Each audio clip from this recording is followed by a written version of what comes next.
You're listening to Civic Media. You can tune into any of our live shows on any radio station across the state with the Civic Media app. Find us in your phone's app store and listen anytime, anywhere.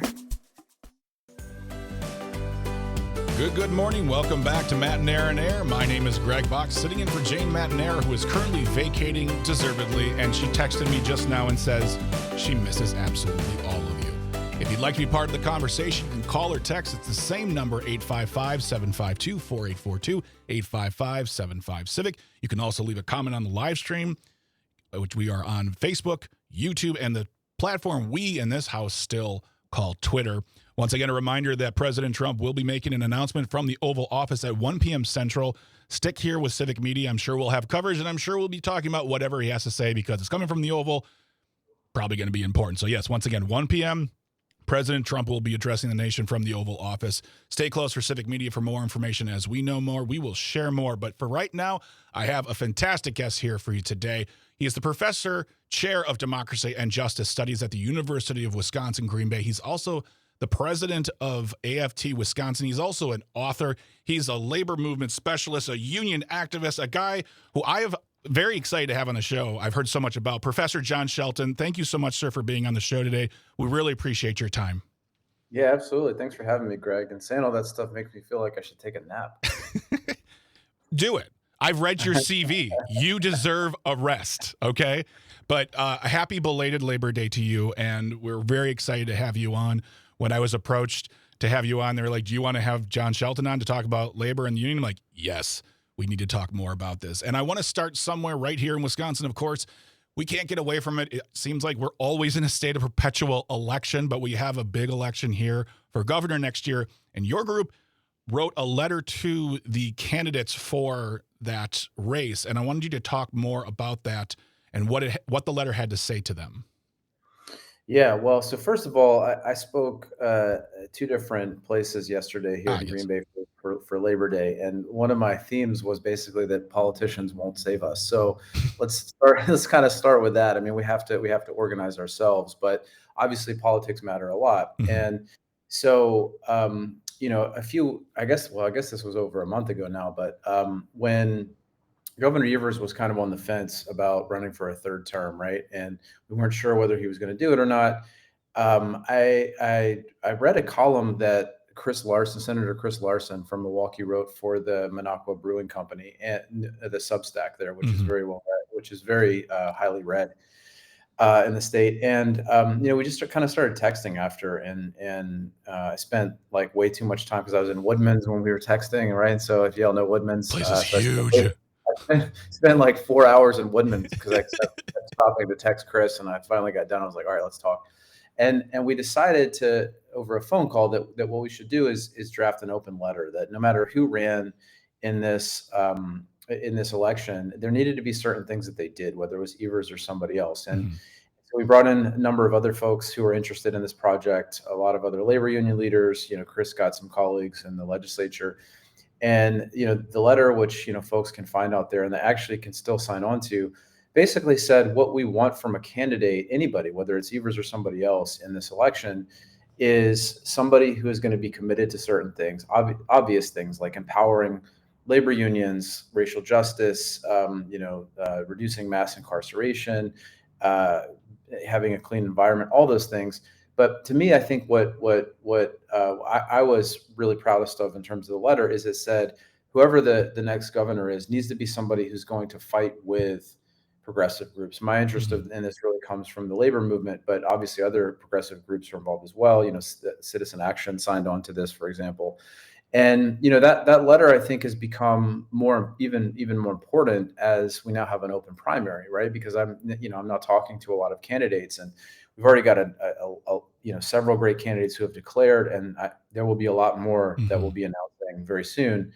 And that's what we're looking for as a union, is to see who's going to show up and fight with us for the things that we need to make this state, frankly, the state that all working people deserve. So that was the impetus for the letter. Again, it's still out there. Folks can still sign on to it.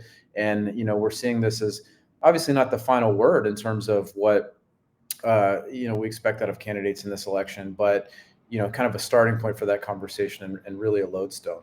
And you were speaking about when we just started here, you were talking about the events you went to yesterday. What are the things you're hearing from folks out of those events, from from various unions, from various walks of life, various parts of Wisconsin? What are the key things you hear, and what connect and anything else as far as differing lives but shared experiences? Yeah, so Green Bay License has a labor event put on by the Green Bay Labor Council. Mm-hmm. It's not a parade as it is in a lot of other places, which was the sort of initial impetus for Labor Day. Actually, was workers' parades in the late 19th century, claiming public space. But we definitely claim public space, right? It's a big Labor Day picnic. Lots of locally elected officials are there, union folks are there. And then the second thing I did was later in the day, there was a protest, Workers Over Billionaires, that was organized by a number of different groups, but Indivisible was a part of organizing that, and I spoke there too.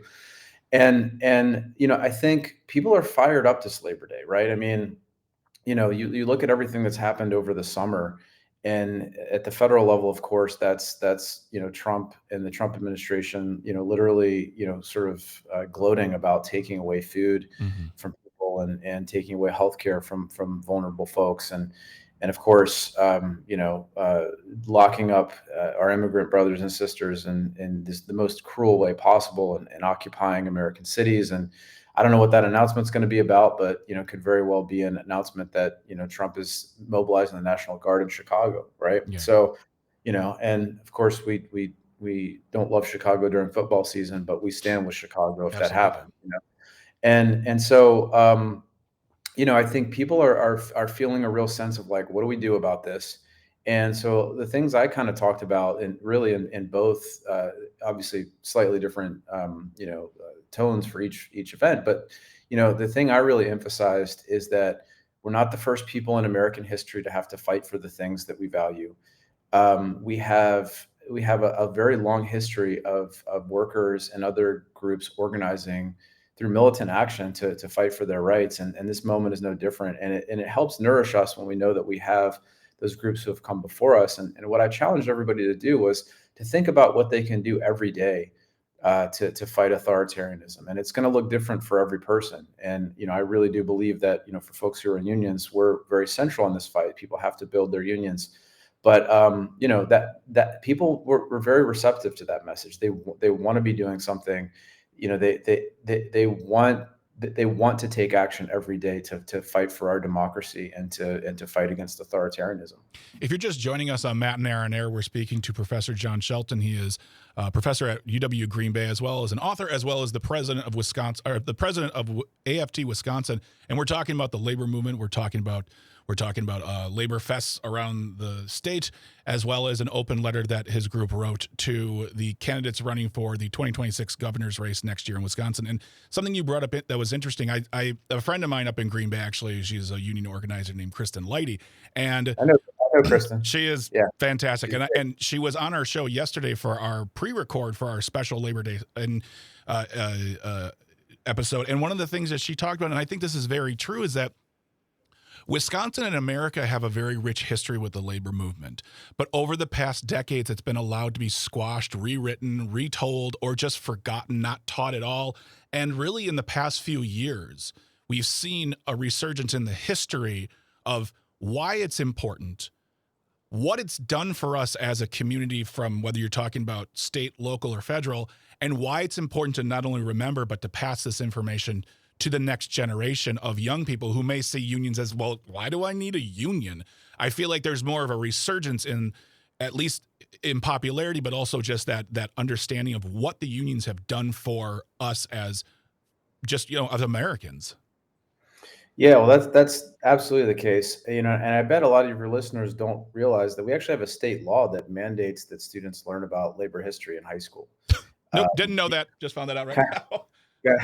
Got passed, I believe, in 2009 under Governor Doyle, and then everybody kind of just kept kind of under the radar when Walker was governor, because we didn't want it to be repealed. But we do have that law, and actually at UW Green Bay, I have a labor class that is part of the training curriculum for people becoming social studies teachers, because we know that is a state law. So So, folks who are coming out as educators from our program at Mhm. UW Green Bay, they do know a little bit of labor history because they're likely taking my class. I think the way you mentioned it, young people asking why we need a union. Actually, unions have never been more popular among young people. So I believe I haven't seen the most recent numbers, but there's new polling that comes out every year around Labor Day, actually. And last year, polling came out that showed that for people under the age of 30, labor unions have about a 90% public approval rating. Wow. And actually actually striking has an 87% public approval rating. So young people get this, but the history is really important because it's important for us to be able to help young people understand that like a union's not something that's this like unattainable thing, right? Mhm. Like there are ways for you to organize, and understanding the past is really important. And as people are building unions now, also understanding places where labor might have gone wrong is also really important, right? Because it's not a unalloyed success story, right? I Yeah. mean, there were elements of racism and sexism in the labor movement that we need to be attentive to, and so learning about that stuff has never been more important. But I think the most important thing is learning about the sense of possibility. And Mhm. again, it's less than I'm an academic, but as I've mostly spent my life doing union leadership, the academic stuff is not really as important as the storytelling, right? Like what stories can we find from the past where we can build that sort of historical solidarity with people and show that we're part of a much bigger movement. And those are the things that I think labor history are really, really good for. I think that's very important what you just said there about, basically essentially warts and all. It's like there's nothing, no one's perfect, no organization's perfect, no movement's perfect, and it's about reckoning the bad with the overall good and saying, like, that happened. We work hard to make sure it doesn't happen, or we have mechanisms in place to mitigate those problems. But I think that's a very important part because, like, for me growing up, I wouldn't say we didn't like. My father was a union trucker growing up, but he didn't really like being in the union. He didn't hate it. He didn't despise them. He paid his dues, but he just was like, I don't know why I'm part. I don't need it. And I think knowing what he never understood is he didn't need it because it wasn't needed for him. He just was doing his thing, but they would have been there for him. He just never had to use the opportunity for a union rep. So I think telling that story, as you were saying, how important they are and also how they're easily attained is very much a part of the conversation as well. And we're going to keep the conversation going with Professor John Shelton, who is the president of the Wisconsin AFT Wisconsin, excuse me. And when we come back, I want to talk about something that's very important, especially in Wisconsin, which is about, as we mentioned earlier, finding out the things we have in common and how we can work together, regardless of whether you're from the city or whether you're from the rural area. But we're going to keep that conversation going with Professor John Shelton. If you want to be part of the conversation, 855-752-4842, 855-75-CIVIC. Leave a comment on the live stream. We'd love to hear from you, but go get some snacks. Go get hydrated. You're listening to Matt and Air on Air on the Civic Media Radio Network. Stay tuned and stay close. You're listening to Civic Media. Stay up to date on the latest news and information for your local community and Wisconsin by signing up for our free email newsletter. Visit civicmedia.us/email to get started.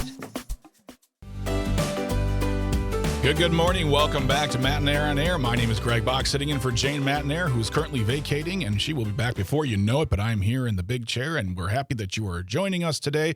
If you want to call or text, it's 855-752-4842, 855-75-CIVIC, or leave a comment on the live stream. You can do that by watching us on Facebook, YouTube, or the place we still call Twitter. I got a text from Julie in Wausau listening on WXCO. She's talking about speaking on the discussion we had earlier on the immigration raids. I'm disgusted by the way that ICE is hunting down immigrants. These are the people in our community who are milking our cows, packaging our meat, picking our vegetables, working in restaurants, cleaning hotel rooms, taking care of our elderly. They pay taxes and contribute to Social Security and Medicare.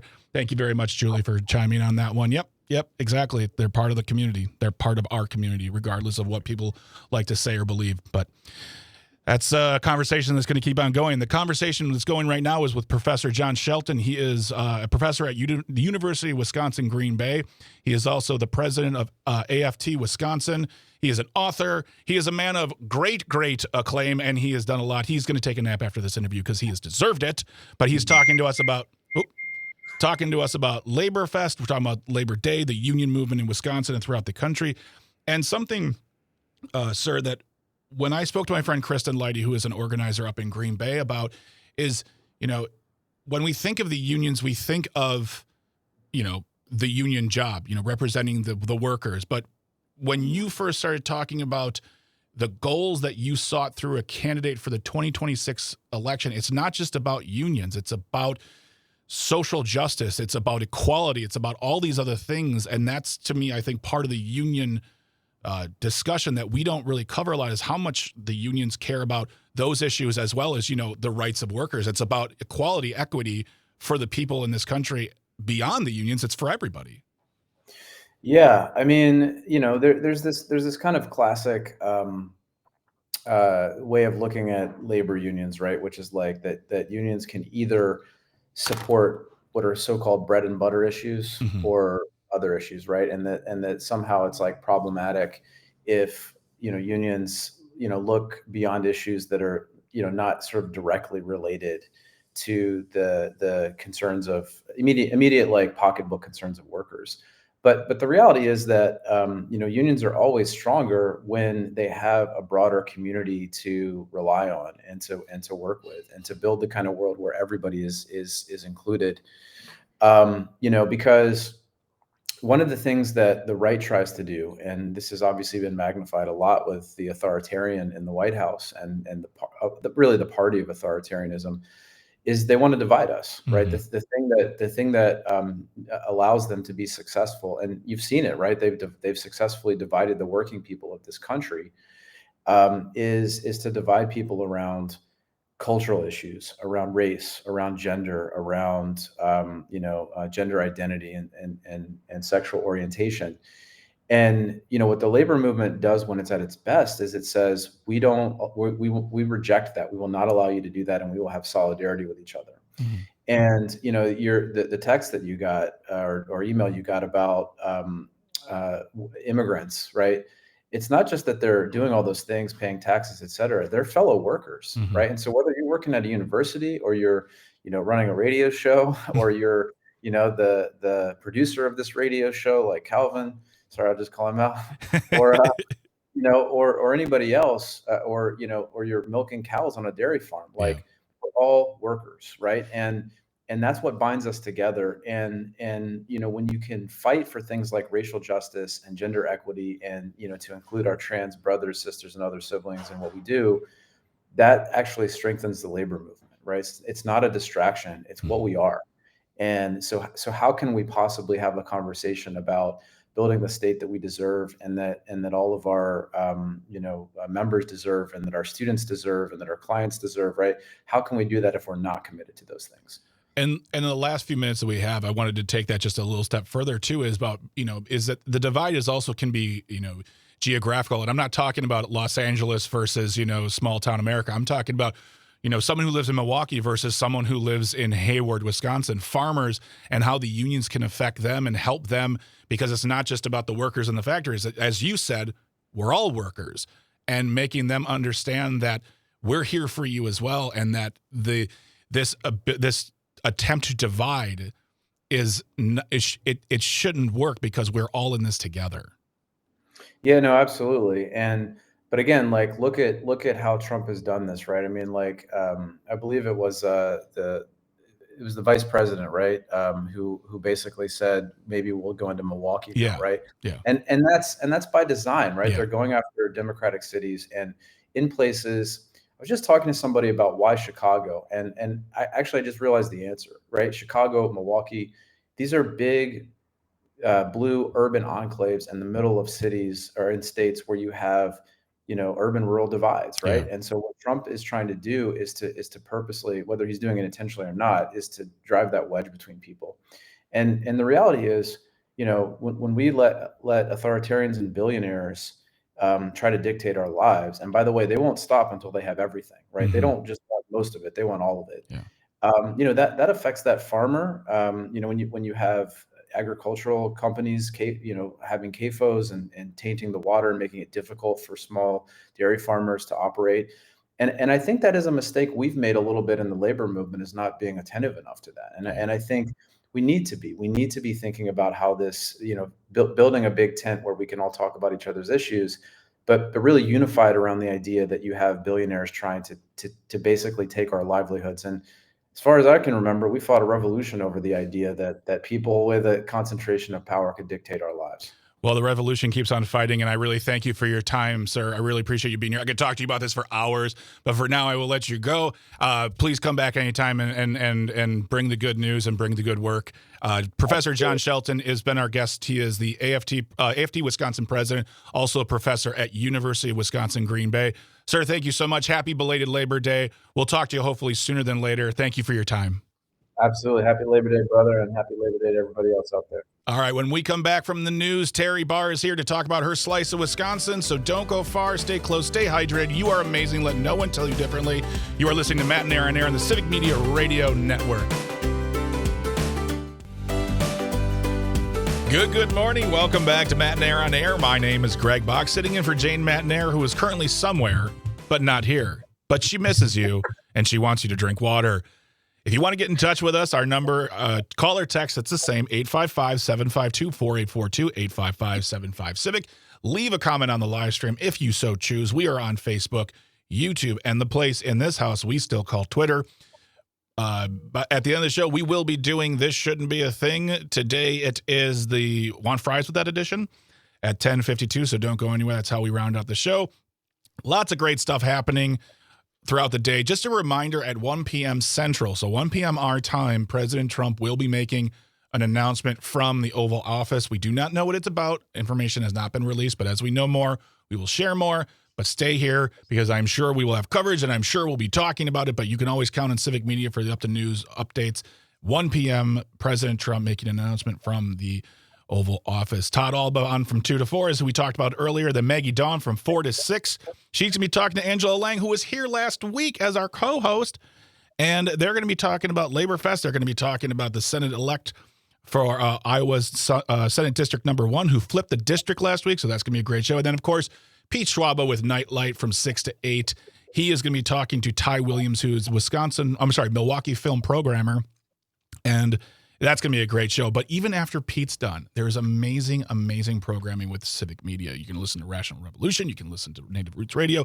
Get the Civic Media app in your life, and you can do that. Listen to us. Keep us close. Keep it tuned in, because we got great programming, great content, great things to talk about. And one of the great things I get to do in this job is talk to my next guest, as Jane puts it, the genie who does pretty much everything at Civic Media. Terry Barr is here. Terry, how are you? I am good. It's hard to live up to that introduction, though, Greg. It's you who do all the things. So I feel like, if anything, it's not enough. You are so kind. God Emperor Terry. Labor Day to you. I hope you had a good one. Yeah, I did.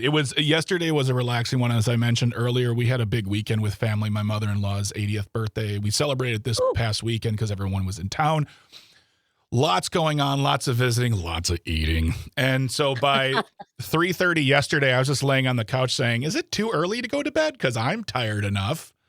Oh, that's funny. So it wore me. How was your Labor Day weekend, Terry? What were you up to? It was pretty quiet. Yeah? Good. Sometimes it's nice to not have things planned, isn't it? That's definitely an adult thing. Like, when you just look around going, we don't have anything to do right now. Yeah. Yeah. Do you guys want to watch replays of Simon and Simon? Absolutely, we do. All right.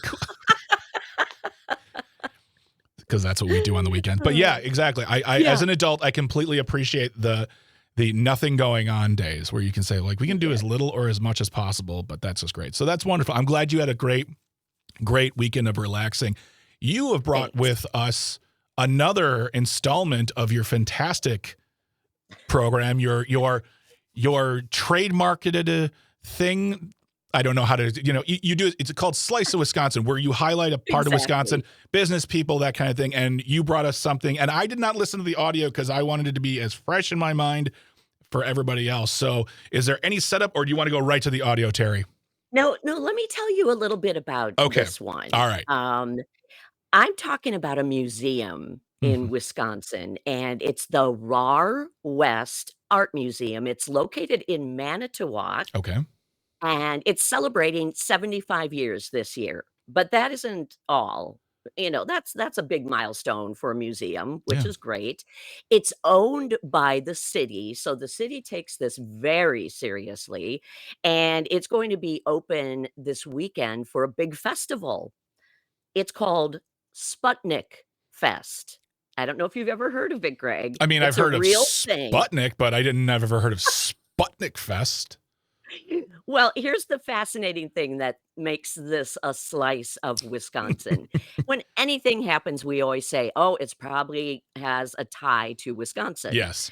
Well, way back in the 60s, Sputnik number 4 blew up, Okay. and a big chunk of it landed in the street right in front of the museum in Manitowoc. I can't make this up. This is very real. But now they've decided to put a great festival around it. And Greg Vadney is with the museum. He talked to me about what this means, not just to the museum, but the community. And it'll probably surprise you a little bit too. Let's listen to what he says. Go ahead, play that, Calvin. And for us, as an art museum and historic mansion, it's a great equalizer because not everyone, and I would venture to guess most people, don't think that an art museum housed in a Victorian mansion is a place where they belong. It's snooty.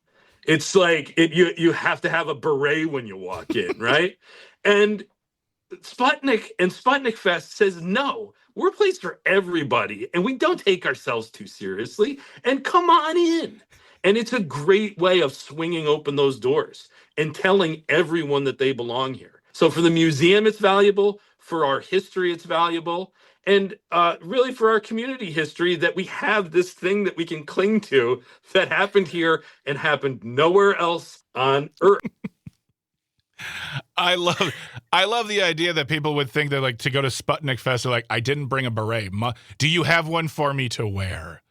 Right, right. Well, now he said people will be dressing up as all kinds of outer space creatures. So I think the beret's off the table for Sputnik Fest.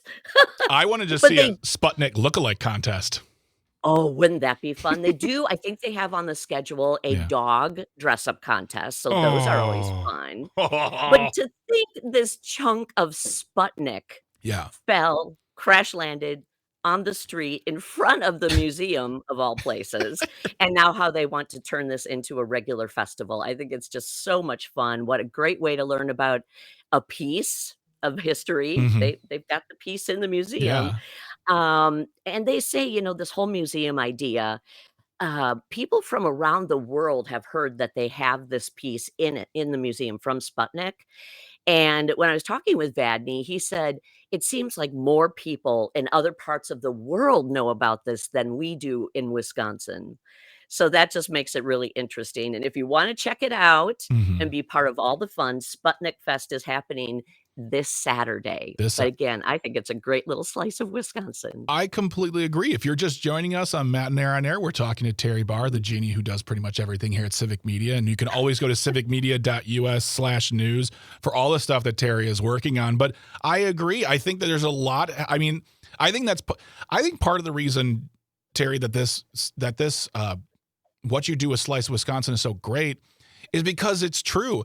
There's so much that people know about us that we don't know about ourselves. Those Wisconsin tie-ins, those little pieces of history that, wait a minute, Liberace's from Wisconsin? Like those kinds of things. So, and honestly, I just love it when people use really fun reasons for a festival or a thing. I mean, nothing against the piece of Wisconsin or piece of Sputnik. I love that. But it's also just a thing of like, hey, how can we turn this into a community-based party where we bring people in, have a good time? Really, I mean, let's be honest, Terry. Now is as good a time as any to celebrate and have fun. There's a lot going on in the world, and to be able to kick back for a Saturday and say, hey, let's go look at a piece of a space that fell into our backyard. I think that's great. I think that's Yeah. great. I do too. And if you've never been to Manitowoc, it's a Mhm. lovely city and a chance to check out this, as he put it, a museum that is in a mansion and is owned by the city. I mean, just go and have some fun for a Saturday Yeah. afternoon. Why not? Absolutely. And in fact, I can say this too. I was speaking earlier about what's coming up later on in the evening on Civic Media. During Nightlight with Pete Schwaba tonight, 6 to 8, you can listen to it. He will be speaking to Greg Vadney in the WGBW studio. So if you want to learn more about it, tune in. You can do that by getting the Civic Media app. You can listen to it, get it on your device. You can listen to that show then and enjoy that. I mean, because I would love to go. I would love to. I want to see Terry. Let's be honest. Yes. If you know me, you know me. I just want to see the dog costume contest. I know. I just see little Sputniks on 4 paws, just with little things sticking out. Just who's the cutest Sputnik? I mean, absolutely. Yes, I will ask for photos if I don't get to go by, and I will make sure you get to see those. Excellent. Is there Yeah. anything else going on? Slice of Wisconsin that you got your eye on? I know you also join Pete's show every Friday for it's Bar Room Friday? It's Bar Band Bar Friday Band Friday. night. You Yeah. highlight local music, and I mean, that's the thing, is you do so much, Terry, for the local culture. What do you have simmering brewing coming up that you'd love to share with us? I just did a story, and this was another slice of Wisconsin. It's on our website, the Mhm. front page, so you can listen to it if you'd like. But about the history of the Badgers, Mhm. because of Badgers just started their football season last Thursday. And, when you dig into some of these stories, you're always amazed that you find things you didn't know. And that's Yeah. kind of what you were saying with Sputnik and just history of our state in general. And the Badgers were not called Badgers because of the animal. Originally, they were called the Badgers way back in the 1800s because of the miners that were in the Mineral Point area and how they would dig caves like a badger to keep themselves warm while they were working. I So many interesting ties that are so fun to share with everybody in these slice of Wisconsins. I'm finding out so much on today's episode. Professor John Shelton is telling me that there was a law on the Wisconsin book saying you had to teach labor history in school. I didn't know that. I just Oh, wow. I figured didn't know that. I didn't know I didn't know about Sputnik until today. I didn't know about the Badgers till I don't know. Folks, I know nothing about Wisconsin apparently. You're going to have to take a nap after I this know. show. I know. I've learned so much from Todd, from Terry, from John. It's been wonderful. I'm going to walk away with so many topics to bring up at dinner parties. Unwelcome too. I'll be like, they'll be talking about something about, well, they weren't actually called the Badgers because of the animal, right? Well, actually, and then I go into a long screen. I never get invited to that party again. You would make it very memorable, though. Exactly. I would, because I would be dressed up as a badger. But if you want to read more of that, as I said earlier, as I said before, Terry Barr, all of her stories are on the website, civicmedia.us/news. And if you want to listen to all the shows, you can go to civicmedia.us/shows. You can listen to it live from the website. You can listen to it via the app, or, of course, from the terrestrial radio always works as well. Terry, it's having you here is like a slice of Wisconsin, a slice of heaven. I appreciate your time, my friend. Oh, thank you for having me, and everybody have a great day. Thank you so much, everybody. That's Terry Barr, the genie of absolutely everything here at Civic Media. When we return, we are going to be closing the show out with This Shouldn't Be a Thing. You want fries with that edition. If you want to be part of the conversation, 855-752-4842, 855-75-CIVIC. Call or text, leave a comment on the live stream. We are on Facebook, YouTube, and the platform that we in this house still call Twitter. But don't go too far, because when we come back, we're going to be wrapping it up with This Shouldn't Be a Thing. Get yourself some water, get a snack, head on over to the show back, because we're going to be having a good time up until 11 o'clock. You're listening to Matt and Aaron on the Civic Media Radio Network. Stay close, stay tuned. You're listening to Civic Media. Find the latest news, information, and archives of all your favorite shows on the Civic Media website, civicmedia.us. Good morning. Welcome back to Matt and Nair on Air. My name is Greg Bach, sitting in for Jane Mattanair, who is currently somewhere in the world, and I don't know where, but she misses you and she loves you. But we thank you for being here for to the rest of the show today. We're having a good time. We talked to a lot of amazing people, Calvin. Calvin, I learned a lot. Did you learn a lot today? I hope you did. Oh, I just soaked it up like a sponge. Okay. Wow. That was a weird tone. All right. So if you want to call or text 855-752-4842, 855-756. Leave a comment on the live stream on YouTube, Facebook, and what we still in this house call Twitter. As I said before, great programming coming up after the show. We got Tom Hartman after us from 11 to 2, Todd Alba from 2 to 4, Maggie Dawn from 4 to 6, and then Pete Schwaba with Nightlife from 6 to 8. And Calvin, you made me aware of a mistake that I've been making apparently for some time now because I just didn't check the website lately, and that's my fault. It's my fault. Everyone makes mistakes, Greg. Yep. You can listen to Native Roots Radio on the weeknights, but you cannot listen to Rational Revolution on the weeknights. That is not correct. It is the Rick Smith Show. My mistake. You can hear Rational Revolution on the weekends. I just want to make sure people are searching. They're not like, what did that Greg Bach tell me? He is a charlatan and a liar. He doesn't know what he's talking about. So I've corrected the mistake. Yeah. Rick Smith, Native Roots Radio, but great programming. If you want to find out more, go to civicmedia.us/shows to find out our whole lineup. All the shows we got going on. You can download episodes and listen to them on your device anytime, anywhere you'd like. Just that simple. civicmedia.us/shows. Now, it's 10:54. I've been talking for what seems like a decade. Calvin, that means it's time for This Shouldn't Be a Thing. And of course, if you have a thing that you believe that should not be, send it in to Jane, Calvin, and me by emailing us. Jane says at civicmedia.us, JANESAYS at civicmedia.us.